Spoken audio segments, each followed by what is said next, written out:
As individuals, we are strong, but as a community, we are powerful.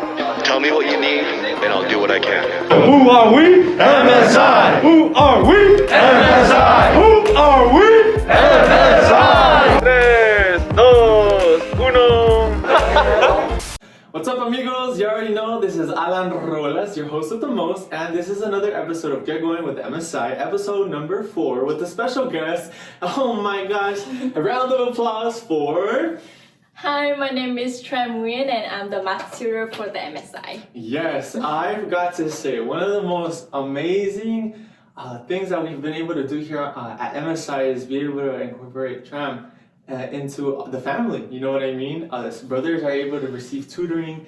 Brothers obviously speak so highly of you. Recently, we just came back from the brother gathering, our first one from the semester, and you received notoriety. And it feels so different when students actually have that experience and are able to literally pass their classes.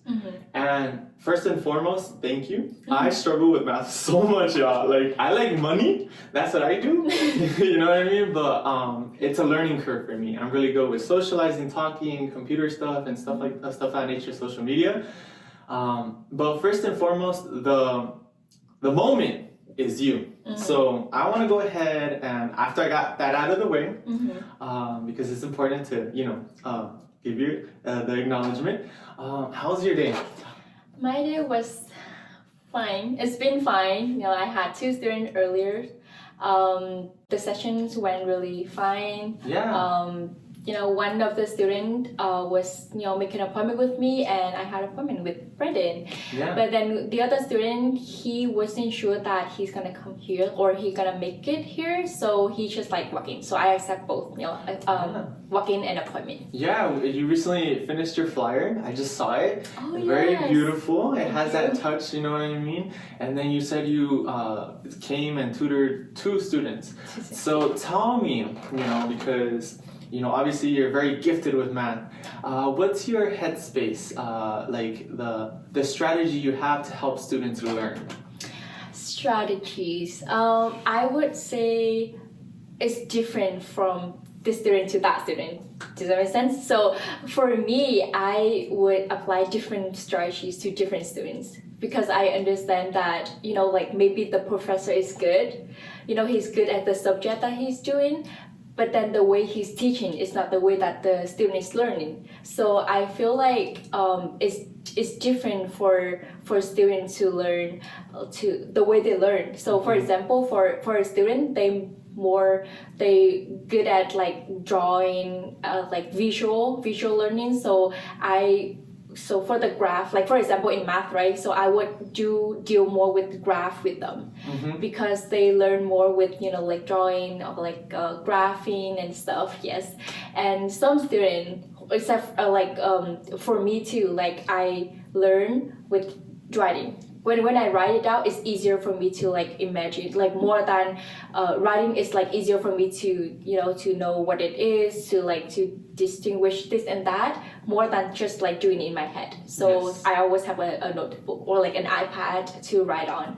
So yeah, so and I think being a tutor is like, it's really easy for me to do that because I get to talk to students one by one. So I can see their like facial expression, their like facial cues, so I can, you know, like I know that they're confused or they actually got it. So I think you know, like being one-on-one, it really allows me to apply different strategies to students because I know which one I can see clearly, because like they right in front of me, I can see clearly that this strategy applies well to them or not. Yes, I definitely, that's very informative. That's actually, you know, I used to be a part of a radio station here on campus, and I love to highlight people's strengths and talents. Yeah. Because that's something that makes them who they are. Yeah. And I believe that as a math tutor, you're gifted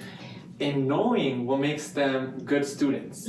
Some people are visual learners, some people write, some people more on the physical side, whatever the case is, and that's a virtue, you know. That's why for me, when we heard and you're here, we have a space, the resource, it's important, you know, especially within MSI, the brothers having this opportunity is just great, you know. So talk to me about MSI. I want to get to know how has that experience, you know, impacted you. Well, this is my second semester working at the MSI as a math tutor. Yeah. I think it's been a really great experience. Yeah. Here I get to learn a lot from the students, from friends that I have from here. I am able to grow up, to develop myself professionally and personally. To talk about that professionally, I get to practice my, as I help the student, my goal is always to help the student. As I help the student, I also learn from them, how to read their facial cues, how to, practice my teaching skills, and my ability to transfer my knowledge to the student. Yes. So, that's what I learn. I learn and I grow up professionally, being a math tutor for the MSI. Yeah. And personally, I got to meet a lot of good friends and Yes. coworkers. Yes. All the students,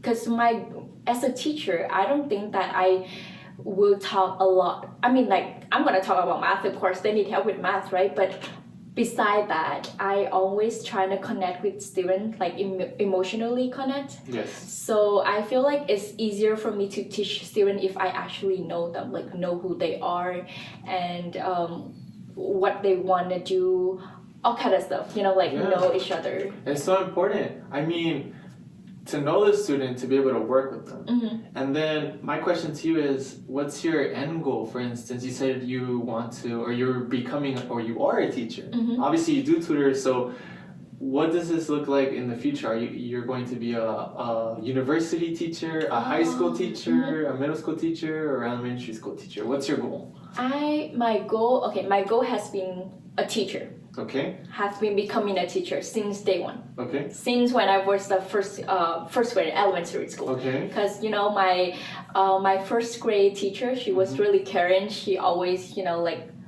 shows love and care to students. So I think that influenced my choice of being a teacher. So but I'm getting flashbacks of me doing the division. oh my gosh. Continue. Okay. Yeah. So being a teacher has been my dream. Yeah. But I didn't know that I'm gonna be a math teacher, or I want to be a math teacher until my high school years. So as long as I can help the student, I love the job. I love young, older, or teenagers. I love doing all of them, as long as I can help the students.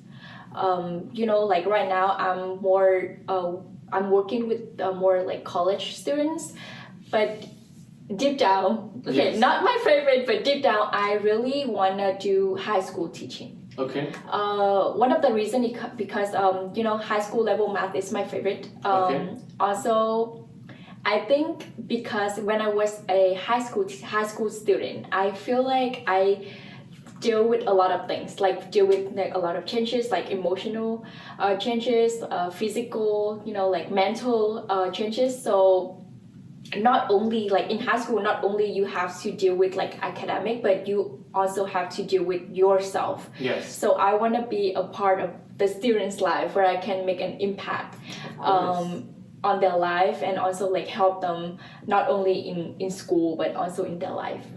That's Yeah. that's very beautiful. I'm getting again flashbacks, but because it is true. I've seen you work, and you're very caring, and that's important. And oh my gosh, I'm gonna bring this up, but I had a high school teacher by the name of Mrs. Reeves, who happened to be my 9th grade teacher. Yeah. And she is exactly what you're describing. Oh. And she made such an impact in my life because, I mean, this interview is about you, obviously, but... I love to hear it. Yeah, but the idea is that this component that you're bringing forward, mental health, physical changes and also academics, Yeah. is very relevant. And whether it be at university or high school, there's changes in different chapters, But it happened to be that ninth grade, I really needed that support, and she provided it. Yes. Because she wasn't a counselor, Oh. but she was a teacher, and she facilitated conversations, extended hours to study. Even though some other professors were like, hey, this person is kind of like not doing so good in these classes, she saw my potential. Yes. She provided a lot of effort and care regarding the material that she brought to me, because she saw that I would learn differently. Yeah. And I was able to pass her class, and after that class, y'all, my trajectory, I hope that's what you're saying, changed regarding my feeling towards academia.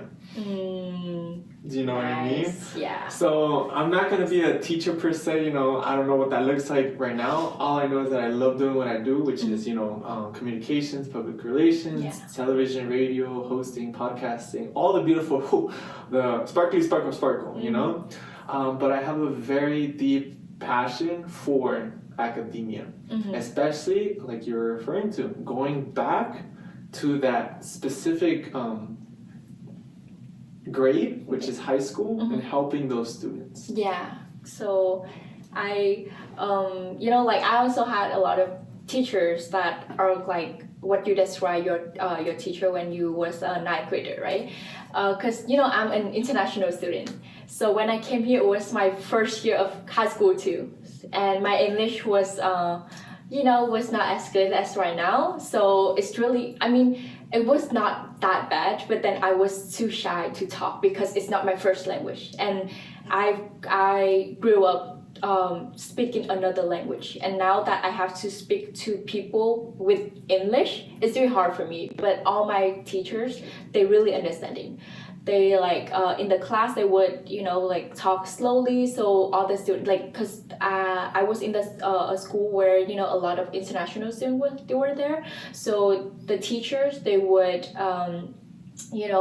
talk slowly, or they would allow us to use phone to translate if we have some words that we don't understand or something like that.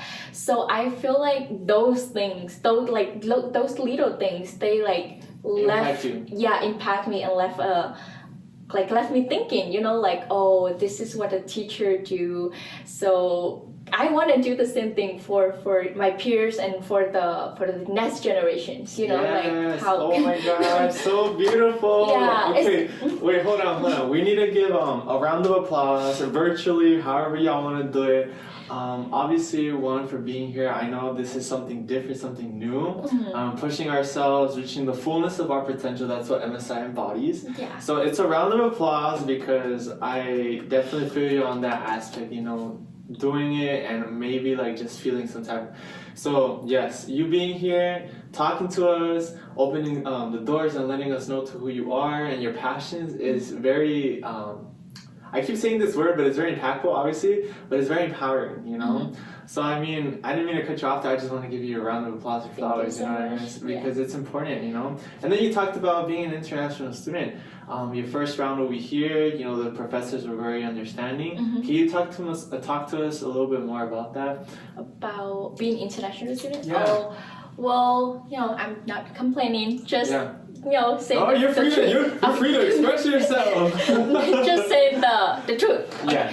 So as an international student, my choices and opportunity is less. Coming here is it's a blessing. Yes. To get a better education is a blessing, and I have met a lot of people, amazing people who helped me throughout the journey. Of course. But still, as an international student, the opportunities that I had, I think that I have to gain it really hard in order to get it, and I'm okay with that. It's not like I love struggling. Yeah. It's a lie, but I struggle, but I also enjoy the fact that I struggle and I overcame it. Yeah. So you're breaking barriers. Yes. Oh, speaking of barrier. Yes. Language barrier. Yes. Culture shock. Yes. When I first came here, it's everything was really hard for me. First of all, because in Vietnam, I also learned English, but Yes. it's British English. Yes. British English. So here it's Yeah. American English. Yes. And the way we speak in right now, I mean, I'm speaking American English right now, right? So Yes. it's easier now. Yes. Because I've been here for 7 years. Yes. Yeah, so so I'm familiar with it right now. But before I was, growing up speaking Vietnamese and learning British English. Yes. So with British English is slower and is also like clearer to me. Mm-hmm. But American, I don't know, you guys speak like really fast. Sometimes I have you repeat it yourself because I can't understand what you're saying, and I try my best. Of So course. yeah, so that's why I mentioned. Look, you try your best. And Yes. for me personally, I love communicating with folks, and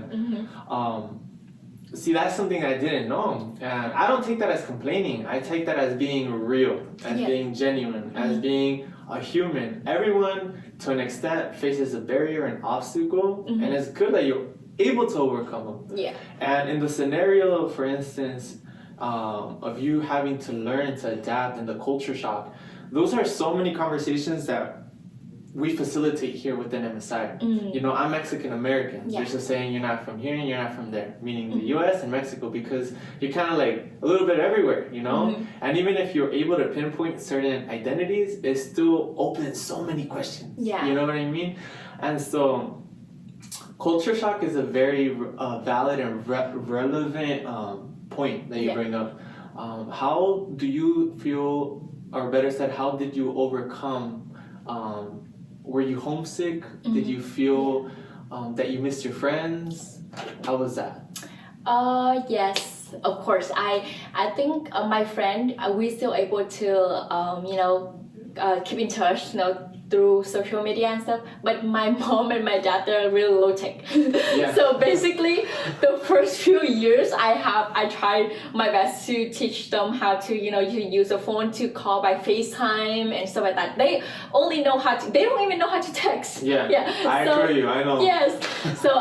So we basically, but for now they're like really familiar with it. So Yes. because they've been using it for 7 years, so now we can talk freely. Like, because I'm really grateful for FaceTime, Facebook, like all the things that we can see. It's like face to face. It's not the same, but you can see their face. Yeah. I really appreciate that.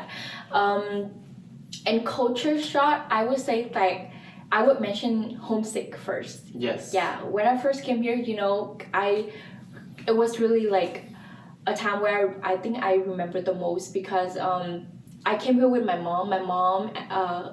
My mom took me here. Yeah. So, and then she went back, but then she took me here and stayed with me for a month. Yes. But when the moment that she came back, I was like, I think I cried almost every day after that. Yeah. Because, like, I've been living with her my entire life, and now I came here, of course, with my sister, but then we were young and it was not the same. Yeah. So, yeah, it's the homesick. It's the food that you remember. Food. Food, yes. Yeah. Food. Remember Yes. the school you went to. The street that you went every day. Yeah, those are the thing that I remember. But then still, I was not before, but right now Yeah. I'm a person who like can adapt to the new environment Yes. pretty well.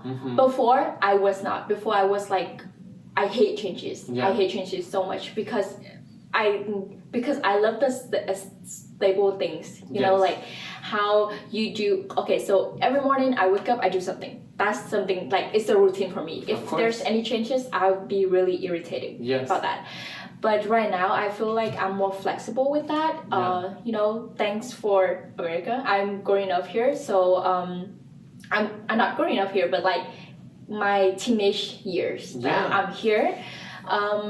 I feel like the culture, American culture, is really like it's completely opposite to Yeah, my culture, to my definitely. home culture. Yeah. So, but I feel like there's a lot of things about this culture that I don't like, but a lot of things that I like or I course. love. Yeah. Yeah, and for me, I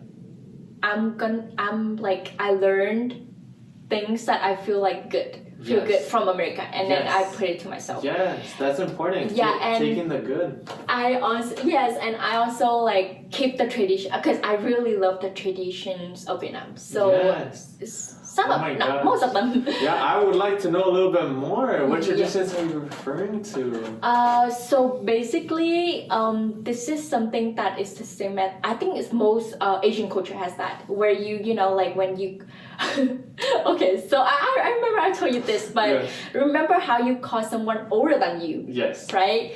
You have to add an first, so it's mean like brother, but you talking to someone older than you. Yes. Or like I'm talking to Futoshi. Yeah. Now I'm calling his name, but it's really awkward for me because in Vietnam I would have to add the uncle first before that, or like brother first. Yes.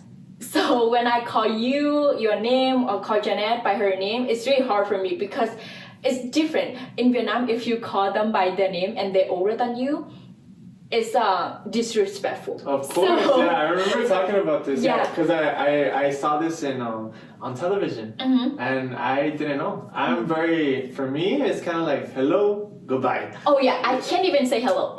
Say hello, just saying hello to a person who's older than you is already disrespectful. Oh my you God. have to do this. You have to bow like Yeah, you heard it here. Yeah, if I go anywhere else other than Mexico and America, I'm gonna be breaking breaking boundaries. Yeah, I'm gonna be like hello. No. You're like zoop. Yeah, so that's the thing. Like it's one of the typical things that I wanna talk about, but there's more things. Oh yeah, definitely. But I tradition. would love to be able to expand on those. But the thing is, I don't want to cut them short. Does that make sense? Yeah. Because there's so much culture to talk about. Yeah. I love learning about these aspects of people because it makes it's the root of you. You know what I mean? It's the heritage, the love, the passion. You know what I mean? So. I mean, outside of those, obviously what we talked about, this is so beautiful, y'all. Like, I feel so blessed. I feel so happy because y'all, you radiate a lot of sunshine. Thank you. Yes, and I said it because we're happy to have you here. And just similar to that first gathering, to hear everybody cheer and applaud for you, and to see that what you're passionate about, and to see you stay the full 4 hours says a lot. You stayed the whole time, and that is something that we need to obviously acknowledge and give a round of applause, because moving forward, I just finished up a Canvas notification letting people know that we have math tutoring, so you're gonna have more, brother. Thank you. I appreciate that. Yeah, no, and I appreciate you sharing how you teach brothers, appreciate you opening up and telling us about yourself. Of course, y'all, you already know that we love to highlight individuals who literally shine like stars, So with that being said, that concludes today's episode number 4, because we want to be mindful of our time. After this, I believe you have either class or another student to teach, correct? Yeah. So as you know, we're always working, we're always putting our best foot forward because we deliver the absolute best for our brothers. And this is MSI, and this is a special guest by the name of Tram Nguyen. Yes, and we'll be seeing y'all soon, and we hope you enjoyed this episode, everyone, alright? Okay, Bye.